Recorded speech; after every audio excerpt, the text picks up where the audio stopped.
Invitada de lujo, realmente muchísimas gracias. Diana Vargas está con nosotros, ella es especialista en derechos humanos. Vamos a hablar sobre la designación de la Defensoría del Pueblo, un cargo tan importante y tan preponderante constitucionalmente que no se le da realmente esa visibilidad que debería tener.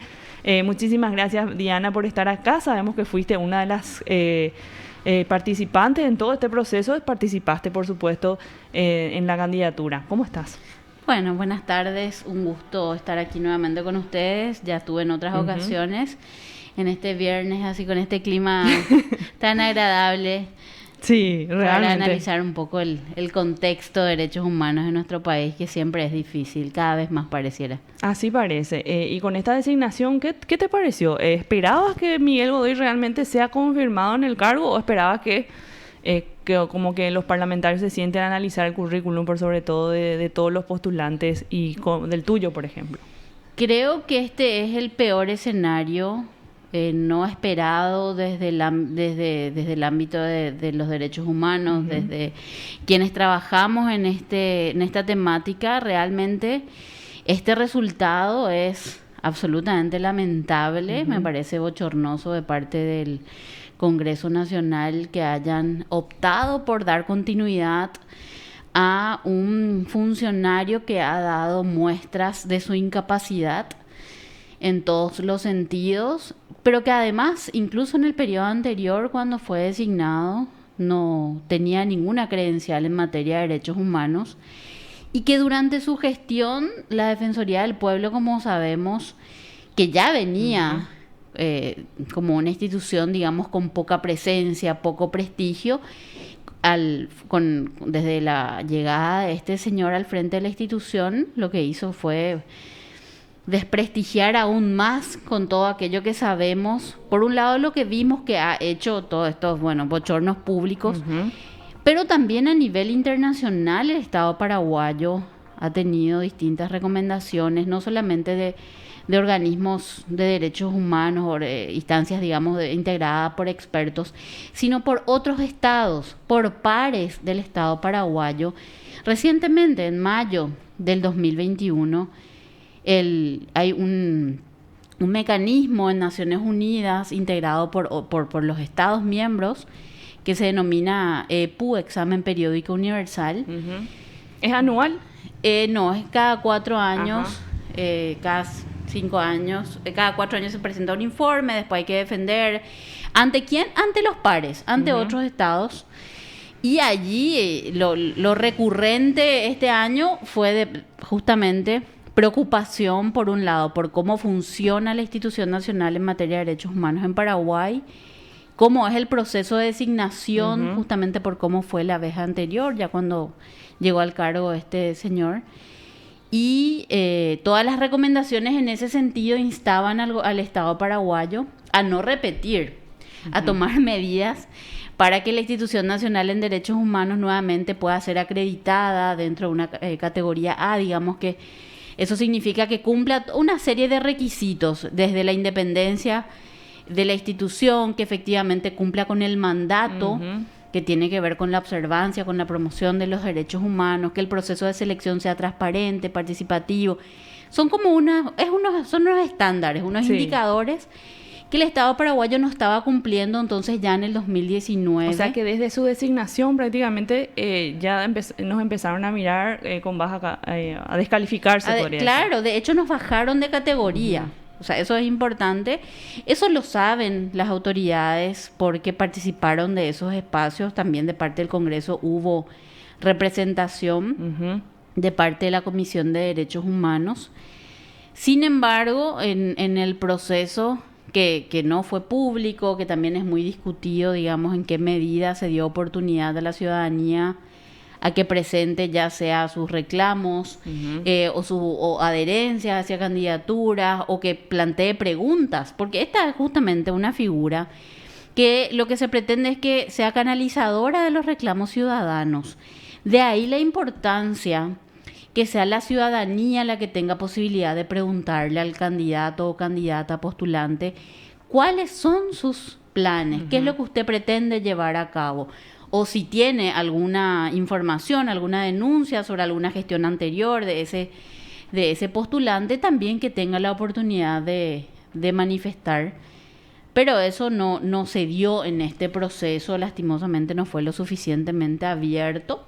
Eso le reclamaron las organizaciones de derechos humanos al presidente de la Comisión de Derechos Humanos del Senado, al presidente de la Comisión de Asuntos Constitucionales, en una audiencia una semana antes de que concretaran la conformación de la terna, pero sin ningún resultado, ¿verdad? O sea, llegamos al peor escenario, porque aquí no es solamente responsabilidad de la Cámara de Diputados, que fue la que designó. Hay una responsabilidad inicial, que es la de la Cámara de Senadores, que fue la que, sin ningún criterio, sin fundar absolutamente, decide incorporar nuevamente en la terna a un funcionario que ha dado sobradas muestras de su inoperancia, de su incapacidad para el cargo. Diana, vos que estuviste en ese proceso, participaste incluso de las audiencias, ¿sentiste desde el momento uno, como se dice, que eso ya estaba cocinado?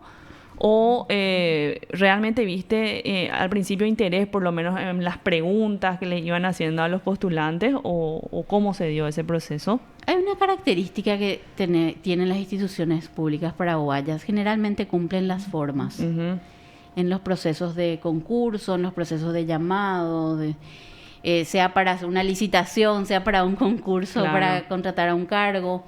Entonces, digamos que esos pasos formales se cumplieron. Uno tenía que presentar hasta determinada fecha, después incluso te pedían una propuesta por escrito.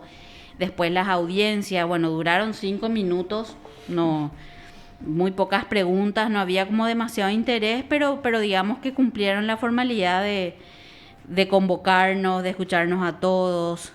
Tenías que hacer un resumen, súper resumen de los planes que tenías. Yo la verdad que hablé un poco más. En 5 minutos me parecía imposible. Claro. Y digamos que en ese sentido estaban participando los integrantes de la comisión. No fueron públicas. Eso es algo muy importante que recalcar, porque estas audiencias solamente eran con los integrantes de la Comisión de Asuntos Constitucionales. Ni siquiera se transmitía vía Facebook. 1, 2, 3. Yo incluso hasta ahora no sé si mi audiencia está subida, porque yo una semana después busqué y todavía no estaba subida. Qué increíble realmente. No eran en línea, no se buscó un mecanismo, por ejemplo, de invitar previamente a las personas interesadas y que podían pasarle un enlace por un Zoom, por un Meet, para que puedan hacer preguntas. Nada de eso se previó, sino que directamente era conectarse y dar una breve presentación ante determinados senadores. Así que realmente este es el peor escenario que nos esperábamos, por lo menos quienes seguimos de cerca el tema y quienes creemos que debe de mejorarse una institucionalidad en materia de derechos humanos en Paraguay. Si no, lo único que hacemos es dar pasos de cangrejo, porque ya tenemos un legado muy pesado desde la dictadura, los valores autoritarios que rigen el relacionamiento de la ciudadanía con las instituciones. Las instituciones paraguayas generalmente dan la espalda a la ciudadanía, no están al servicio de.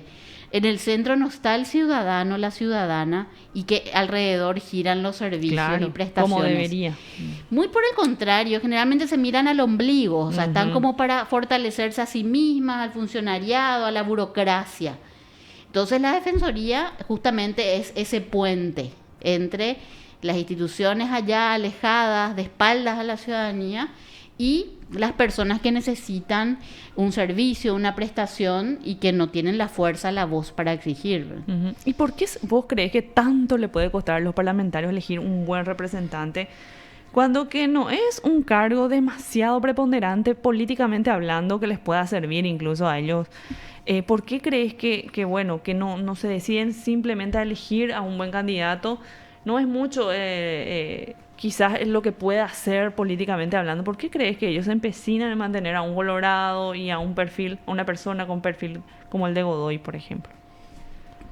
Creo que por varias razones. Yo puedo obviamente simplemente conjeturar. No podemos meternos, no podemos realmente saber cuáles son las causas, pero por lo menos mis conjeturas son las siguientes. Por un lado, porque es conveniente seguir manteniendo una defensoría del pueblo con estas características, es decir, que no moleste, que no levante la voz, que no golpee la mesa cuando sea necesario. porque en Paraguay persisten las violaciones de derechos humanos en absoluta impunidad. El Ministerio Público es muy cómplice de esa impunidad. Entonces, todo el manejo institucional corrupto, digamos, de baja institucionalidad, es funcional. Es funcional al partido de gobierno en la medida en que no queremos que moleste. Entonces, un personaje que no tiene ningún enfoque de derechos humanos es conveniente porque nos va a generar molestias, nos va a permitir trabajar, entre comillas. Escuché de alguno de ellos. Y un aspecto central es porque los derechos, porque como vos bien decías, no es una institución tan relevante. Y claramente que no en Paraguay, porque los derechos humanos están en el furgón de cola, no es un tema en la agenda pública. Sin embargo, la ciudadanía necesita de instancias que reclamen para que los servicios, las prestaciones sean mucho más accesibles.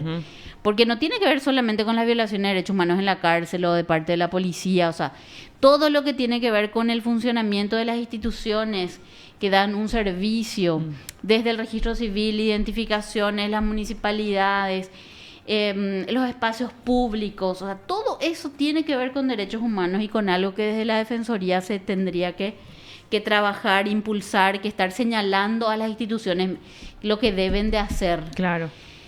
Pero no es conveniente, digamos, tener a personas allí que tengan, por un lado, el coraje, tengan la integridad, la solvencia técnica, porque, bueno, conviene tener... Y eso por un lado. Y por otro, el prebendarismo, el clientelismo persiste en todas las instituciones, por más pequeñas que sean.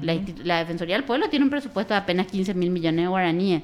Sin embargo, lastimosamente se ha convertido en una pequeña seccional de los ITEN, de Itá, porque de ahí proviene este defensor, y de otras ciudades donde tienen sus regionales y también ciertos diputados, senadores. Lastimosamente, las fuentes como no hay suficientes fuentes de trabajo, no hay un desarrollo industrial, entonces las bases de los partidos, sobre todo tradicionales, sobre todo el Partido Colorado, se construye por medio de el acceso al empleo, un empleo probablemente en condiciones no adecuadas, con salarios muy bajos, con escasa también exigencia de rendimiento. Entonces, una institución como esta, que no tenga un nivel técnico, es como ideal para meter a algunos operadores que no tengan mucho mérito académico, y entonces, bueno, igual sirve como una pequeña bolsa de trabajo. Lamentablemente, ese es el nivel que tenemos. Diana, ¿qué te animó a postularte?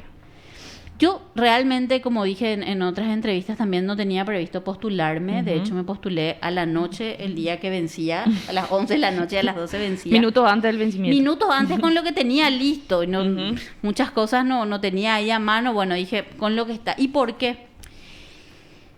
Un poco justamente porque me daba cierto escozor, cierta rabia el hecho de que no sea un proceso relevante para esta república, para la ciudadanía, para la clase política involucrada en la designación. O sea, decía, ¿por qué? Y porque también vi mucha de la gente que se presentó, incluido este señor, no tenía ninguna credencial en materia de derechos humanos. Y decía, ¿pero por qué es que en este cargo sí puede hacerlo, pareciera que puede cualquiera, cuando en realidad no es así? Por supuesto. Entonces, un poco, digamos, también motivada por el hecho de que creo que la Defensoría necesita ser fortalecida, y quienes tenemos una trayectoria y que podamos hablar con integridad y sin un techo de vidrio respecto a este tema, que tenemos un trabajo que nos antecede, tenemos que también animarnos a ocupar. De hecho, yo he ocupado otros cargos públicos, siempre estuve en la función pública, y entonces me parecía importante también esa apuesta. No lo hice con demasiadas expectativas, en el sentido de que sabía que hay que como en todo cargo hay elementos políticos que juegan, pero lo que no me imaginaba es que se iban a animar a nuevamente caer en este bochorno, porque creo que el hecho de que este señor nuevamente ocupe el cargo realmente es una vergüenza para el Estado paraguayo, para la sociedad paraguaya. Un gorila. Entonces es muy difícil que bajemos nosotros, levantemos esta descalificación que tenemos internacionalmente como Defensoría. Y realmente es muy difícil que nos demos una lavada de cara porque tampoco es que tiene mucho criterio de qué es lo que la institución debe hacer. O sea, uno mira, yo soy muy... tengo mucho apego a los números, a los informes, más allá de lo que dicen las autoridades, siempre me voy a los papeles y he leído todos los informes de gestión de la Defensoría y uno se encuentra que cada vez está más alejada de su rol misional, ¿no? Se convierten de repente en un ente casi como la DIVEM, ¿verdad? De cuestiones solidarias de abrigo, de ollas populares. Está disperso en su función. Es que hace lo que no tiene que hacer. Eso es y, por ejemplo, se pone porque gran parte de su informe que supuestamente asesoran a mujeres víctimas de violencia o ante asistencia alimenticia de niños. Nada de eso tiene que ver con su labor. Hacen lo que tienen y además es peligroso. Porque si yo, mujer víctima de violencia o que requiera una asistencia alimenticia para mi hijo, recurro a la instancia que no es, donde me dan una suerte de servicio SHAE. Es un doble daño porque estoy perdiendo el tiempo, no me derivan donde tiene que ser y la otra institución le sirve para llenar sus números en su informe de gestión, o sea, y es un gasto que hace el Estado, claro, de funcionarios, de tiempo para esa persona con lo que le cuesta y bueno, y mucho de esa cosa confusa es lo que viene haciendo la Defensoría.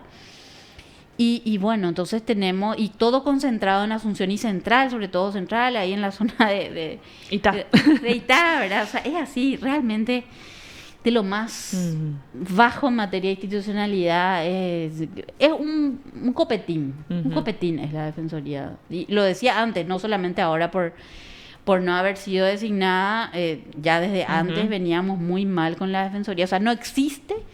No es la Defensoría hoy y quien ejerce no es un interlocutor, o sea, ocurre alguna situación vinculada a violaciones de derechos humanos y ni siquiera se piensa que tenemos un defensor del pueblo que puede ir a cumplir un rol, ya sea de mediación, ya sea de articulación interinstitucional. Claro.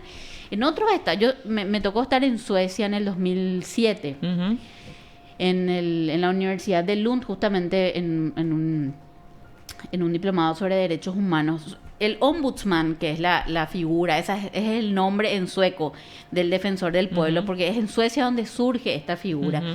En un país donde sabemos que gran parte, o sea, los derechos económicos, sociales y culturales, ni hablar de civiles y políticos, están cubiertos, el ombudsman, el defensor del pueblo, es temático, no es que tienen uno, tienen por tema, imagínense.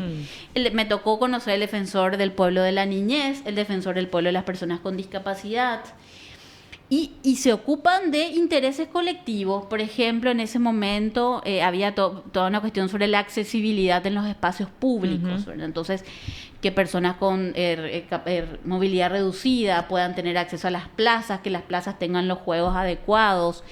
Entonces, en eso estaba metido, digamos, y otros muchos temas, ¿verdad? Pero digo, donde tienen una institucionalidad fantástica, súper desarrollada, sigue siendo una institución que incide para que las demás instituciones, el Estado, esté en función a los intereses de los distintos grupos, incluso también de aquellos invisibles o con menos voz. Claro, y es más fácil incluso lograr una cooperación entre las instituciones cuando se trabaja seguramente de esa forma, ¿verdad? Qué pena realmente que nosotros ni estemos a la altura ni siquiera nos acerquemos, ¿verdad? Y no hay, o sea, todo tiene que ver con que esté en la agenda pública. Cuando es un tema de relevancia, cuando la clase política consideran que es un aspecto que hay que atender, eso se evidencia en el presupuesto, se evidencia en quiénes son las personas que van al frente, si van los más calificados o no. Nuestra dictadura, o sea, el periodo autoritario nos dejó unas secuelas muy importantes en las instituciones, todavía rigen los valores autoritarios absolutamente, y desde ahí miramos los derechos humanos en la sociedad paraguaya. Todavía nos falta esa transición hacia los valores democráticos, que no es solamente tener democracia y votar cada 5 años. No tiene que ver solamente con ese ejercicio del sufragio, sino la forma en que nos relacionamos en la familia, con nuestros hijos, cómo educamos, cómo decimos, bueno, esto no debes hacer, ¿y por qué? Y porque digo yo, es algo que siempre dicen los padres. Absolutamente. Porque soy tu mamá. Porque soy tu mamá, porque soy tu papá. Y esa es una línea delgada entre la autoridad y el autoritarismo. Eso es autoritarismo. Autoridad implica tener la capacidad de dar el fundamento y del fundamento de la decisión y de poder dialogar y tomar también lo que el otro dice. Claro. Y eso implica escuchar a los niños, las niñas y adolescentes en su familia. Lo mismo en la escuela. La escuela sigue siendo un espacio donde no permitimos el desarrollo, el crecimiento, la reflexión de los niños y niñas. Entonces, tampoco tenemos, digamos, espacios donde ellos puedan expresarse libremente. Y eso... Porque hay que cumplir una agenda y hay que llenar las materias, hay que cumplir con las materias y es todo como que estamos encasillados, ¿verdad? Claro.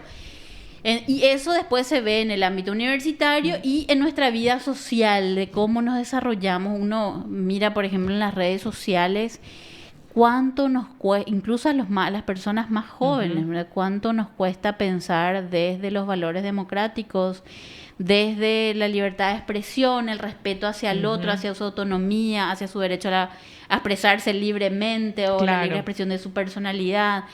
O sea, todo el tiempo tenemos, digamos, rémoras de la dictadura. Totalmente. Por más de que no lo digamos, porque nos cuesta también poner en palabras, pero es la forma en que Y es como que aprendimos lo que no vivimos tan así, tan cercanamente, porque era lo que nuestros padres a lo mejor vivieron en carne propia. Y es como que se va arrastrando esa... ¿Y por qué arrastramos y por qué no tenemos posibilidad de cambiar? Y porque desde la educación, exactamente, es clave. Hoy la apuesta en materia de derechos humanos, digo, no es hoy, ni siquiera es nueva, ya desde hace una década por lo menos, es educación en derechos humanos en primera infancia. Imagínense. Qué interesante. Nosotros no tenemos ni en la universidad, tenemos un semestre de derechos humanos en alguna que otra, en derecho. Y lo ponen como que hay que cumplir la malla curricular, es como que un cumplido, ¿verdad? Absolutamente. Está ahí. Hoy, no sé, acá nomás en Uruguay. En Uruguay tienen toda una malla de educación en derechos humanos en primera infancia. Porque tiene que ver con el modo en el que nos relacionamos con el mundo, con el otro. Cómo yo te veo a vos, persona, igual que yo, con los mismos derechos, por más de que seamos sumamente distintos, por más de que vos tengas 2 mamás y tengas la piel más oscura que yo y tu casa sea más pequeña que la mía.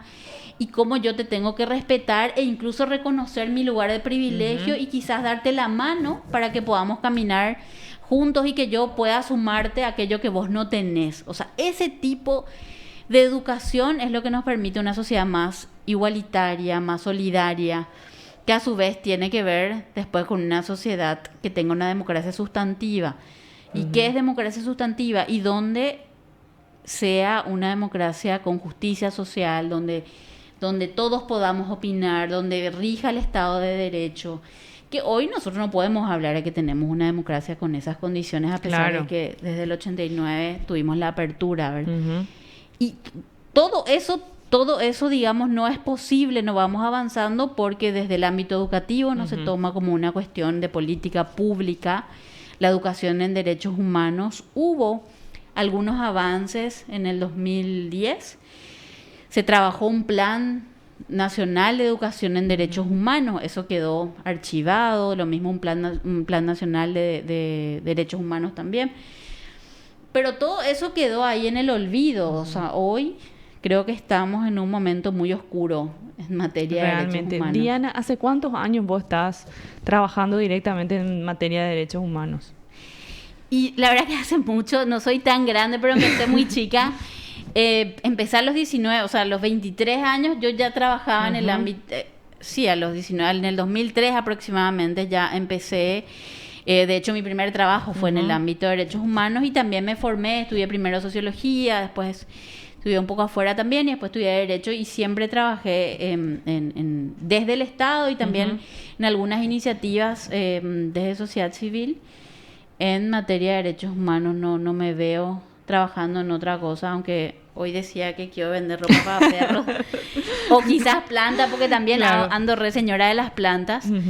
Pero sí, o sea, para mí es un compromiso Y otra cosa que también digamos que se confunde mucho aquí en nuestro ámbito, que derechos humanos de cartón, derechos humanos de papel, le digo yo a esta cosa de tener una cantidad de certificados de que uno estudió algo en derechos humanos, y no tiene que ver solamente, o sea, el marco teórico, tener formación es absolutamente importante, pero no es suficiente. Entonces ahí es donde está el cruzar ese puente que tiene que ver con las personas, poder acercarnos a las realidades y poder que todo aquello que hacemos desde el Estado, desde sociedad civil, con un enfoque de derechos humanos, apunte a cambiar realidades de las personas, que no tiene que ver solamente con papeles que presentamos ante la OEA o ante Naciones Unidas. Al fin y al cabo, eso es lo que realmente importa, porque al final, si no le ayudas a la persona, no... Si no tiene un impacto en la vida de las personas. Eso. Y a veces parece algo alejado, por ejemplo, no sé, la sentencia Panchito López, ¿verdad? La sentencia de la Corte Interamericana parece... casi nadie conoce, pero una sentencia que tuvo muchísimo impacto en política pública, no porque, o sea, todo ese transitar todavía insuficiente pero importante que se tuvo en la atención a adolescentes en conflicto con la ley, que le hayan dicho al Estado paraguayo, ustedes tienen la obligación de tener una política pública, y tiene que ser una política que tenga un componente de prevención, de atención con finalidad educativa. Y en eso estamos en el Estado paraguayo. O sea, por más de que se hable poco del asunto, estamos caminando hacia ahí porque nos dijo un órgano supranacional, una obligación que sabíamos que teníamos y que no estábamos cumpliendo. Y digo, ¿por qué nos impacta a todos? Porque a cualquiera de nosotros nos puede pasar que un familiar entra al sistema penal adolescente porque cayó en desgracia, estuvo en el lugar equivocado, cometió un acto por alguna razón. Y bueno, entonces... hoy puede entrar a un sistema que quizá al menos le miran su individualidad, estudia su condición individual, familiar, social, trata de aplicar medidas con fines educativos para que no vuelva a ocurrir. O sea, digamos, todo eso tiene que ver con una sentencia. Tiene que ver con que el Estado paraguayo forma parte de Naciones Unidas y ratificó un instrumento, que es la Convención de Derechos del Niño. Tiene que ver con que tengamos una sentencia en un caso que llegó a la Corte Interamericana lamentable, murieron adolescentes bajo custodia del Estado en incendios sucesivos. De esas cosas tenemos que hablar. Somos una sociedad sin memoria. Totalmente. Ni siquiera abordamos lo que pasó en nuestra historia reciente con relación a los hechos vinculados a la dictadura. O sea, nos cuesta mucho todavía en el ámbito educativo, en los distintos niveles. Ni siquiera en la universidad se habla suficientemente de nuestra historia y de todo esto que nos llevó a estar donde estamos, ¿no? Claro, increíblemente, incluso los festejos, ¿verdad? Hace poco había los bombardeos, ¿verdad? Pero era porque se festeja un grupo, hay todavía un grupo de nostálgicos que bueno, extraña esa época de la dictadura, increíblemente. Y sí, probablemente tenga que ver también con privilegios. Por supuesto. Probablemente algunos de ellos en su familia tienen mucho que festejar porque están gozando de tierras malavidas o de salarios o de quizá hoy ya jubilaciones de Itaipú o de la fortuna que pudo haber sido, de la que pudo haber sido beneficiada. De casas muy bonitas construidas en los 70 con la plata dulce que vino de Itaipú. Entonces eso no es tan casual, ¿verdad? No es simplemente porque digamos que tienen cierto apego al autoritarismo o porque eran amigos de Stroessner. Tienen que ver con toda una serie de privilegios y que además se construye como poca conciencia social en torno a eso. Entonces, muchas personas hablan con total soltura, ¿verdad? Diciendo, ustedes que no trabajan, mi familia que es emprendedora y que tiene grandes logros y desde desconociendo o pretendiendo desconocer cuál es el origen, digamos, de esas fortunas y por qué hay un altísimo porcentaje de personas que están o sea, los costos que eso tiene. Eso hay que hablar también. Esto tiene costos en materia de derechos humanos, por eso tenemos los índices de pobreza y desigualdad que tenemos, por eso tenemos la cantidad de niños y niñas que hoy no están insertos en el sistema educativo. Hoy daban unas cifras realmente alarmantes. Y todo eso tiene que ver justamente con la corrupción, con la desigualdad, con los privilegios. a una minoría que es y por otro lado una gran mayoría que ve afecta y que no y que además eso se da en forma generacional, porque difícilmente Así esa mismo familia pueda después generarle otras condiciones a sus hijos para que puedan salir de ese círculo de la pobreza, ¿verdad? Porque Así ya no mismo. pudieron estudiar, sus hijos ya no pueden terminar el colegio y bueno, y eso después hay embarazo Va en temprano, cadena. no hay educación sexual a los niños y niñas en el colegio, o sea, realmente tenemos una fórmula explosiva, digamos, en materia social, muy peligroso hacia dónde estamos caminando. Diana, viendo toda tu experiencia, ¿qué crees que tenga que ser algo que urgentemente la Defensoría del Pueblo debería implementar o que a vos te hubiese gustado, por ejemplo, implementar si es que ocupabas ese cargo? Yo considero que la Defensoría necesita una cirugía mayor en el sentido de que tiene que reorganizar internamente y, por un lado, establecer áreas de acuerdo a sus distintas competencias. Un tema del que poco se ocupan y donde todavía se habla un poco de eso cada cierto tiempo, pero digamos que de manera así sistemática ninguna institución da seguimiento a lo que tiene que ver con violencia policial. Porque esa es una cuestión de seguridad. Si no nos importan los derechos humanos, sí nos importa la seguridad. Entonces, digamos, tomémosle por ese lado.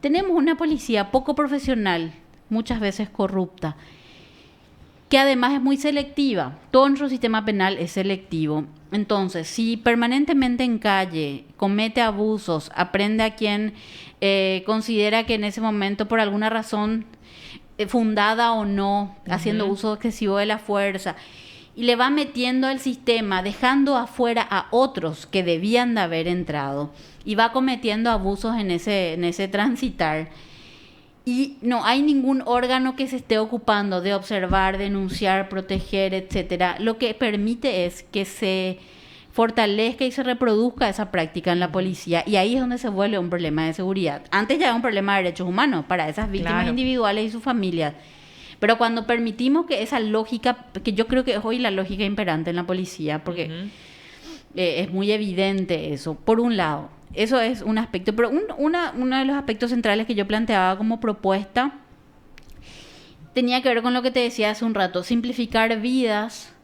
¿En qué sentido? En lo que tiene que ver con trámites y prestaciones que brindan las instituciones y que establecen una serie de requisitos y burocracias que hacen que para la ciudadanía sea un peregrinar muy pesado, muy costoso. Y ahí es donde la defensa... Y eso le afecta a la gran mayoría. En algún momento de tu vida tenés que pasar por el registro civil o por identificaciones. Resulta que uno se pone... Hoy estuve en registro civil. Uno se pone a mirar la cantidad de requisitos que te ponen para hacer un trámite, que es un derecho, porque el derecho a la identidad es un derecho. Resulta un absurdo. Y si no hay una institución que esté para velar por mis derechos, que le pueda decir a esa institución, déjense de joder. ¿Qué, por ejemplo, te parece muy exagerado en lo que solicita? Justamente, bueno, un tema del que se habla mucho en el ámbito de niñez, inscribir una sentencia de adopción. O sea, yo le adopté con muchísimo esfuerzo a una persona, me duró muchos años, y después esa persona tiene derecho a ir a inscribir para que le salga su nueva identidad, su nuevo certificado de nacimiento, etcétera. Y hay una sentencia que ordena eso, ¿verdad? La sentencia de adopción. ¿Qué hace el registro civil? Pide que se agregue a lo que se presenta, por ejemplo, resoluciones que son muy anteriores a la de la adopción. ¿A qué me refiero? Al acta donde las personas manifestaron el deseo, al deseo de adoptar, el acta de la pérdida de la patria potestad. O sea, todo el antecedente. Todos los juicios anteriores, pérdida de la patria potestad, declaración de estado de adoptabilidad, que son requisitos indispensables para llegar a esta sentencia de adopción que yo estoy intentando inscribir para tener la nueva identidad. Eso está pidiendo el registro civil. De hecho, el Senado hace poco les pidió. Lo mismo ocurre para escribir, por ejemplo, un divorcio, o sea, todo lo que piden, absolutamente innecesario. ¿Y para qué se crea esa burocracia? Para que a mí me sea tan complicado que tenga que contratar un gestor, que hay toda una industria ahí alrededor de gestores. Hoy estaba mirando, hay grandes ya, así, gestorías gigantes, escribanías, porque resulta que te piden una cantidad de... ya con o sea, resulta un negocio. detrás. Un negocio, porque es tan complicado que yo no lo puedo hacer. Y de hecho, por ejemplo, tiene que hacerlo un abogado. ¿Y por qué tiene que hacerlo un abogado? Si yo ciudadano me quiero ir a hacer no es muy un trámite difícil. administrativo, no necesito tener que contratar. Y esas son peleas que yo hace años tengo con muchas instituciones acompañando casos de personas generalmente insolventes, donde lo que uno se encuentra son con por ejemplo, con la Policía Nacional ocurre lo mismo, cuando una persona que estuvo en el sistema, ¿verdad? Sí. Que tuvo alguna causa, quiere ir a gestionar su cédula de identidad, le sale el sistema, luego ya dice que tiene problema judicial, después no, tenés que ir a asesoría jurídica, no te podemos luego dar. Y terminan dejándole fuera del sistema porque eso no le permite presentarse, no sé, para un trabajo. Exactamente. Lo mismo ocurre con el bendito certificado de antecedentes policiales que no existe, que no debería de existir, porque para eso están los antecedentes penales. Totalmente. Entonces, bueno, todos estos trámites están a espaldas de la ciudadanía o de lo que se necesita para poder desarrollarse. Entonces, a mi criterio, la Defensoría del Pueblo debería desarrollar toda una acción, no a partir de denuncias individuales solamente, sino proactivamente identificar. O sea, yo la verdad que tengo identificado 100 trámites, los 100 trámites que cualquier persona en algún momento de su vida lo hace y son los 100 trámites más frecuentes. Algunos se hacen a nivel central, otros municipal. Y en qué medida estos trámites hoy están siendo obstáculos para que yo ejerza mis derechos y cuáles son esos obstáculos. Y desde ahí la Defensoría debería de tener acción proactiva, como te decía, de incidencia. Y por eso es importante que sea un defensor o defensora con capacidad de diálogo, con prestigio, que sea una persona respetada. Por sobre todo que conozca, Diana, esta que conozca realidad. Primero, ¿verdad? Pero Sí. que además de conocer, en la otra institución sepan que viene una persona a la que hay que escucharle porque tiene el prestigio, porque tiene el conocimiento y que va a poder identificar y decir, no, esto que hacen ustedes es contra la ley, esto ustedes no pueden hacer, y si no hacen, voy a presentar un amparo, voy a presentar esto. O sea, ese nivel de seguridad, de solvencia que le permita dialogar, porque es la herramienta sin dudas para conseguir cambios, es el diálogo, pero también cuando no resulta, hay que golpear la puerta y la mesa a veces, Diana, ¿verdad? atendiendo a esta situación que estamos viviendo y teniendo el defensor del pueblo que tenemos, ¿crees que que se podría incluso plantear como una iniciativa parlamentaria que justamente regule, entre comillas, este tipo de requisitos que se requieren justamente para hacer estos trámites? Viendo que prácticamente con el defensor del pueblo sería imposible. De hecho, por ejemplo, las tasas, porque volviendo a lo del registro civil, que es un metejón que tengo, nosotros las tasas, los tributos se pueden establecer solamente por ley. En cambio, permanentemente por resoluciones internas el registro civil va estableciendo tasas. Yo tengo que pagar, por ejemplo, para ingresar el oficio donde dice tengo una resolución para adoptarle a un niño o quiero inscribir mi divorcio. Sí. Para darle mesa de entrada yo tengo que pagar una tasa. Imagínense. Increíble. Tengo que pagar para que me pongan el sello de mesa de entrada. Y después para que me emitan el documento, que es un derecho, tengo que pagar otra vez. Un peregrinar impresionante. Es un peregrinar que además no lo pueden hacer los particulares. Por eso es que nosotros vemos de repente una persona adulta mayor, vemos todos así como acongojados, su cédula por primera vez, no sé qué, tiene 80 años. Para la foto. Claro, o sea, eso es terrible porque son personas que no existen. ¿Y por qué? Y por toda la burocracia que se establece. Por ejemplo, yo no puedo ir hoy con mi hija a gestionar su pasaporte pensando que yo quizás el año que viene, como mi tía vive en Colombia, que nos queremos ir a Colombia y queremos adelantarnos en el trámite. ¿Vos sabés que no podés hacer eso? ¿Por qué? Porque vos tenés que tener el permiso para viajar. Ponele que sea... te vas días antes. 3 meses, pues 3 meses de validez tiene. Entonces vos tenés que ir a gestionar ante el juzgado de paz, por más de que no vas a viajar, un certificado con todo el peregrinaje y costo que eso implica, una autorización judicial para viajar, lo que se conoce como permiso del menor, pero no se llama así, el código es autorización judicial para viajar.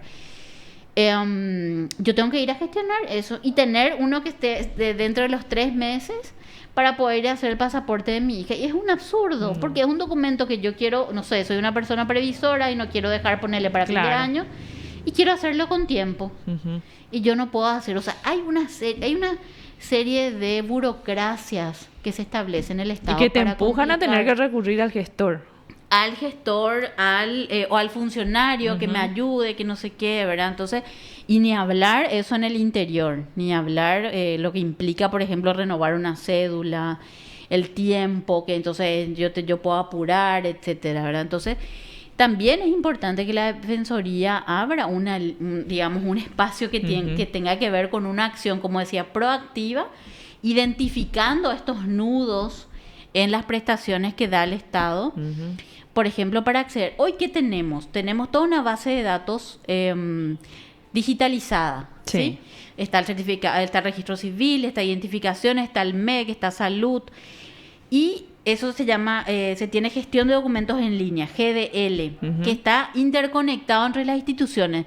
¿Qué pasó en estos días con el tema de la vacunación de adolescentes? Todo un y drama, que se iban y que no tenían el certificado de nacimiento, que se tenían que ir al registro civil. ¿Y por la qué? cédula no bastaba. Pero es un absurdo. ¿Por qué? Porque yo salud, tengo un PIN que me permite entrar, si querés puedes buscar, googlear, después gestión de documentos en línea, así.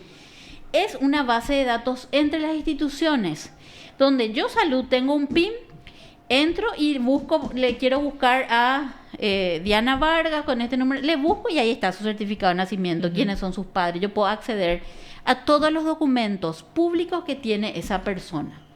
Eso es entre instituciones. Y después está la identidad electrónica que cualquiera de nosotros mayores de 18 años puede tener.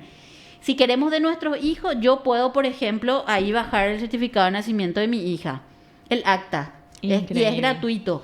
Pero ¿por qué no andaban reconociendo? Porque quieren que uno vaya a pagar la tasa. Claro. Quiere que uno vaya hasta la ventanilla del registro civil a pagar la tasa. Entonces, no nos sirve de nada los millones de dólares que se gastaron con la agenda digital. Famoso papel cero. Que te claro, papel cero no sirve de nada porque lo que eso busca es la muerte de los certificados. Porque no sirve de nada que esté digitalizado, pero que vos tengas que imprimir, que por escribanía otra vez. O sea, al final lo que se busca es la interoperación de las instituciones. Que ese certificado que ya está ahí en la base de datos, yo desde el Ministerio de Salud, o ponerle que sea desde el Ministerio de Urbanismo y Vivienda, yo voy a gestionar un crédito para la vivienda. Claro. No tengo que tener que llevar otra vez mi certificado de nacimiento o mi certificado de antecedentes, no. La institución con institución tienen que estar, y de hecho están conectados. Pero lo peor de todo es que se gastó ya plata para hacer eso. O sea, nos endeudamos porque son préstamos internacionales. Pero hoy eso no le está redituando a la ciudadanía. Porque resulta que igual uno tiene que ir a hacer el trámite, imprimir, no sé qué. O sea, es un absurdo, Realmente. Absoluto. Y en esos son temas también de derechos humanos, aunque no parezca. Realmente. Y una queja tan constante y de hace tanto tiempo, realmente sin resolución. Bueno, prácticamente no tienen soluciones y tantos problemas de este tipo realmente. ¿Dónde reclamar es la cuestión? Exactamente. Y bueno, muchísimas gracias por venir, Diana. Realmente es súper interesante todo el panorama que tenés sobre derechos humanos. Es interesante que uno mirándolo creería que no existiría mucho por hacer, pero realmente el trabajo, si uno se pone a hacer, es inmenso. Así es, sí, tenemos muchísimos pasos necesarios para tener una institucionalidad en materia de derechos humanos. Todavía, como decía, tenemos una cultura autoritaria que hace que no veamos como necesario, como poner en el centro de nuestras preocupaciones y en la agenda pública lo que tiene que ver con una política en materia de derechos humanos, pero tenemos que seguir avanzando y exigiendo que así sea, ¿verdad? Por más de que hoy el escenario realmente sea preocupante, que no es un tema que sea prioritario para el Estado, para quienes ocupan cargos de relevancia en ese ámbito, pero la ciudadanía tiene que ser consciente que los derechos humanos son de cada uno de nosotros. Claro. Y que no tiene que ver solamente cuando uno está privado de libertad o cuando la policía abusa de la fuerza. Entonces, de ahí es la importancia de que todos nos apropiemos y que todos Totalmente. exijamos y sigamos esos procesos, porque no podemos tampoco quedarnos de brazos cruzados cuando ocurren este tipo de cosas como el bochorno que veíamos con la reelección de este señor sin ningún mérito, en temas tan relevantes y tan necesarios como son en este caso los derechos humanos en nuestro país, con tantas deudas en esa materia, ¿verdad? Esperemos que estés siempre cerquita, Diana, que denuncies los casos de derechos humanos, que realmente si no tuviésemos gente especializada, no veríamos realmente cuáles son las grandes falencias que tenemos con respecto a esa área tan necesaria y delicada y ausente, que prácticamente para el Estado es un área ausente prácticamente. Invisible, absolutamente. Invisible. Sí, todo el compromiso de continuar, y por supuesto que hay mucha gente que también con compromiso y desde hace mucho más tiempo sigue luchando para que en alguna medida se reconozcan, se protejan, se promuevan los derechos humanos en el Paraguay. En la región hubo muchos avances en materia legislativa, en materia de políticas públicas, y Paraguay todavía está muy, muy por detrás y pareciera que cada vez nos vamos quedando más atrás. Así que también un compromiso de los más jóvenes. Totalmente. De sumarse a exigir derechos, porque es derechos para todos y todas, y que nadie quede atrás. Esa tiene que ser la consigna. Así que muchísimas gracias. Gracias, Diana. Y bueno, se nos fue el programa. Muchísimas gracias por la compañía.